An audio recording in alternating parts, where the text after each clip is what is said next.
बिस्मिल्लाहिर्रहमानिर्रहीम। Integrated EMIS पर students की प्रोफाइल यानी स्टूडेंट्स का डेटा अपलोड करने के लिए ये एक शार्ट सी वीडियो है।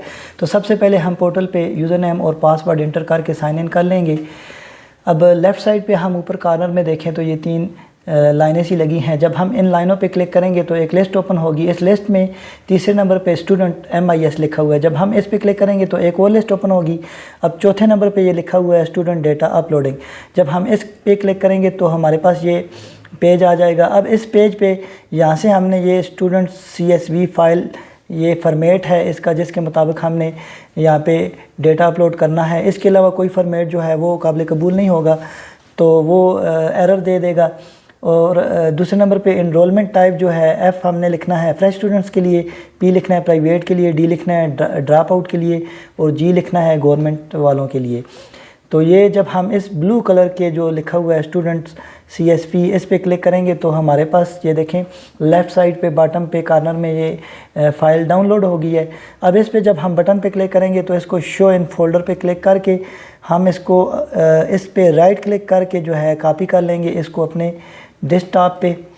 अब ये फ़ाइल आ गई है सामने। मैं यहाँ पे एक फ़ोल्डर बना लूँगा, ये नया फ़ोल्डर, ताकि आसानी से स्टूडेंट प्रोफाइल का यहाँ पे।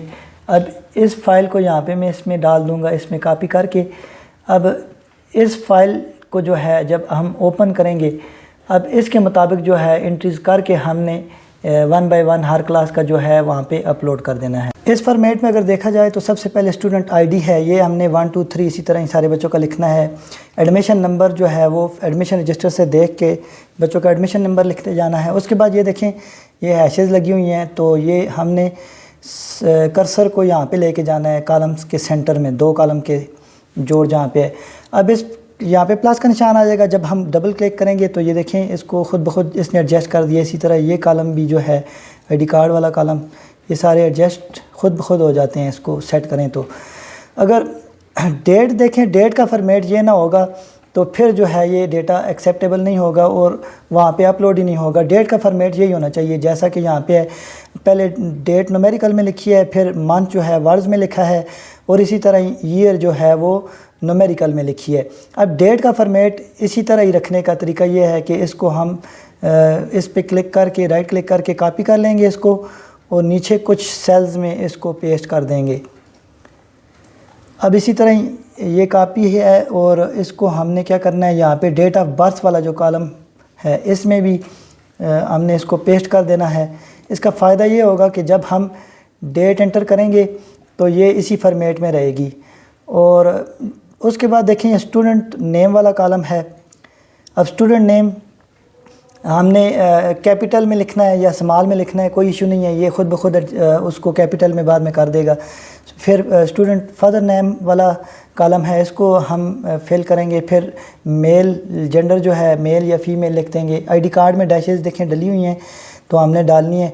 वैक्सीनेटेड यहाँ पे हमने सब का नो कर देना है, NN सब का नो करेंगे और ये वाला ब्लैंक छोड़ देंगे, फर्स्ट डोज सेकंड डोज वाला डेट वाला कॉलम। एनरोलमेंट टाइप अब F हमने फ्रेश के लिए लिखना है, D ड्रॉप आउट के लिए लिखना है और P जो है प्राइवेट वालों के लिए लिखना है और G जो है हमने गवर्नमेंट वालों के लिए लिखना है। तो इसी तरह ही हमें इस फॉर्मेट को फिल करके आसानी से इसका डेटा हम क्लास वाइज जो है उस पर पोर्टल पे अपलोड कर सकते हैं। अब देखें इसको हमने क्या करना है, ये यहाँ से नीचे सारा इसको रेज़ कर देना है। इसको रेज़ करने के लिए ये देखें राइट क्लिक करके डिलीट नहीं करना है, इसको हमने सेलेक्ट कर दिया। अब कीबोर्ड से आप कर रहे हैं तो कंप्यूटर से कर रहे हैं तो कीबोर्ड पे डिलीट का बटन होगा, इसको दबाएंगे तो ये डेटा रेज़ हो जाएगा। अब इस तरह राइट क्लिक करके इसको डिलीट नहीं करना है, इस तरह करेंगे तो ये फिर दोबारा फॉर्मेट यही नहीं रहेगा, चेंज हो जाएगा। इसलिए कीबोर्ड से करना है डिलीट। अगर मोबाइल से कर रहे हैं तो फिर इसको सेलेक्ट करके क्लियर का ऑप्शन होगा, वहाँ पे क्लियर कर देना है तो ये सारा डेटा रेज़ हो जाएगा। अब हम यहाँ पे अपनी एंट्रीज़ कर सकते हैं। मसलन आप देखें डेट का इशू होता है ज़्यादातर, तो डेट हम जब लिखते हैं तो अब यहाँ पे मैं लिख रहा हूँ कोई 4/5/2025 4/5/25 सिर्फ मैंने लिखा है। मैंने इसको वर्ड्स में नहीं लिखा है, ये खुद ब खुद इसको कन्वर्ट कर देगा क्योंकि हमने इसको कॉपी किया हुआ है फॉर्मेट को सारे कॉलम्स में। अब देखें ये इसने ख़ुद ब खुद इसको कॉपी कर दिया है, कन्वर्ट कर दिया है। इसी तरह मैं कोई और डेट लिखता हूँ 6/7/25। अब देखें जुलाई, 6 जुलाई 25, इसको ख़ुद ब खुद इसने कन्वर्ट कर दिया। अब वर्ड्स में लिखने की ज़रूरत नहीं है, सिर्फ आपने बस ये लिख देना है। पहले डेट मसलन 7 है, फिर 3/2023 पूरा नहीं लिखना है, बस सिर्फ 23 लिखते हैं तो ये ख़ुद ब खुद उसको कन्वर्ट कर देता है। इसीलिए इसी तरह ही जो है ये डेट ऑफ बर्थ वाला कॉलम है। मसलन एक बच्चे की डेट है 5 अगस्त, मैं अब अगस्त नहीं लिखूँगा, 8 लिखूँगा। 2022 है, 2022 पूरा नहीं लिखूँगा, सिर्फ 22 लिखूँगा, 5/8/22। तो ये ख़ुद ब खुद इसको उसमें कन्वर्ट कर देगा जो डेट का फॉर्मेट हमने लगाया है। अब देखिए नीचे वाला भी 6/7/21, अब ये ख़ुद ब खुद कन्वर्ट करते हैं 9/2/18। अब 9 फरवरी 2018 ख़ुद ब खुद इसको कन्वर्ट कर रहा है, कोई इशू नहीं बन रहा है। अब डेट का फॉर्मेट यही रहेगा तो ये डेटा आसानी से अपलोड हो जाएगा। ये एक हमारे पास फॉर्मेट तैयार हो गया, इसको हम कॉपी कर सकते हैं। इससे क्लोज़ नहीं करना है, ये फिर सेव नहीं होगा। आपने इसको ऐसे फ़ाइल पे क्लिक करना है, ये लेफ़्ट साइड पे टॉप पे फ़ाइल का ऑप्शन है, फ़ाइल पे क्लिक करके सेव एज़ करना है। सेव एज़ जो है इसको आप देखें स्टूडेंट, अब ये आप नर्सरी की फ़ाइल बना रहे हैं तो इसको नर्सरी कर लें। फिर यहाँ पे यस, इसी तरह एक और अगर करना चाहते हैं तो फिर यहाँ पे इसको आप स्टूडेंट फर्स्ट कर लें यहाँ पे। अब और करना चाहते हैं तो उसी जगह पे ये कॉपी होती जाएंगी सारी की सारी जहाँ पे हैं।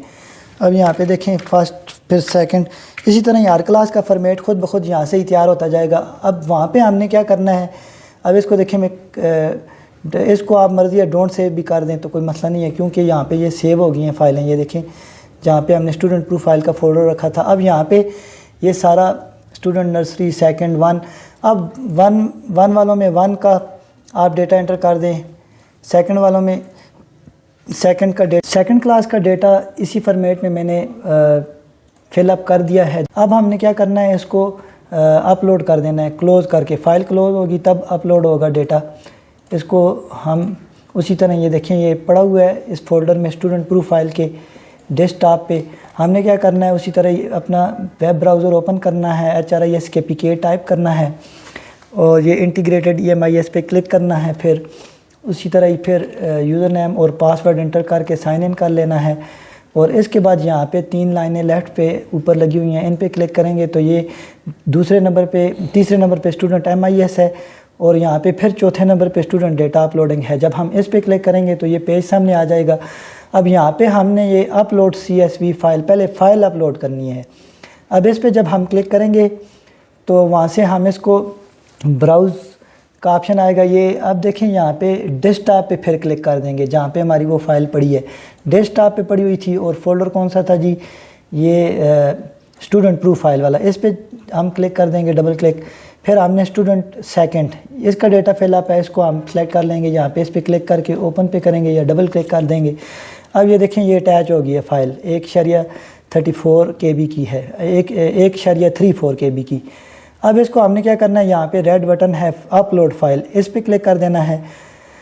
अब ये देखें ये डेटा लोडिंग फिनिश्ड, 17 रोज़ जो है 17 रोज़ प्रोसीडेड लिखा हुआ आ रहा है कि ये 17 रो इसने ऐड कर दिए हैं। अब हमने अपने स्कूल में इनको बस अपलोड कर देना है। वो कैसे करना है, ये देखें डिस्ट्रिक्ट एबटाबाद लिखा हुआ है, मेल लिखा हुआ है, सेशन अब 2025-26 है हमारा, 2025-26 ये मैंने सेलेक्ट कर लिया है। फिर यहाँ से स्कूल, जिस स्कूल का आप डेटा एंटर कर रहे हैं, मैं 1003 GPS एबटाबाद नंबर 4 ये सेलेक्ट कर लिया है। अब यहाँ से डबल शिफ्ट वाले स्कूल जो हैं वो डबल पे कर देंगे और सिंगल शिफ्ट वाले सिंगल पे। ये सिंगल शिफ्ट है, यहाँ पे सिंगल शिफ्ट पे मैंने क्लिक कर दिया है, सेलेक्ट कर दिया उसको। अब यहाँ से इवनिंग मॉर्निंग, अब मॉर्निंग की शिफ्ट है तो मॉर्निंग, उसके बाद क्लास 2 है, यहाँ पे इसको 2 कर दिया है। और सेक्शन जो है ये भी आगे चूज़ करनी है, सेक्शन ये ए के हैं सारे तो हमने ए इसको सेलेक्ट कर लिया है। सारा कुछ सेलेक्ट कर लेने के बाद हमने क्या करना है, सेव पे क्लिक कर देना है। ये जो ग्रीन कलर का सेव लिखा हुआ है और तीर का निशान है अपलोड का, अब यहाँ पे इस पे मैं क्लिक करूँगा तो ये अगर कोई एरर ना आया, ये सारा डेटा क्लियर हो गया यहाँ से। तो फिर इसका मतलब है डेटा अपलोड हो गया। अगर कोई एरर आया तो इसका मतलब है डेटा अपलोड नहीं हुआ है। ये अब प्रोसेसिंग कर रहा है, तो अब थोड़ी देर में पता चल जाएगा कि ये डेटा अपलोड हुआ है कि नहीं, और इसको हम चेक भी कर सकते हैं कि ये डेटा अपलोड हुआ है कि नहीं। अब देखें ये सारा क्लियर हो गया, इसका मतलब है ये डेटा सक्सेसफुली अपलोड हो गया है।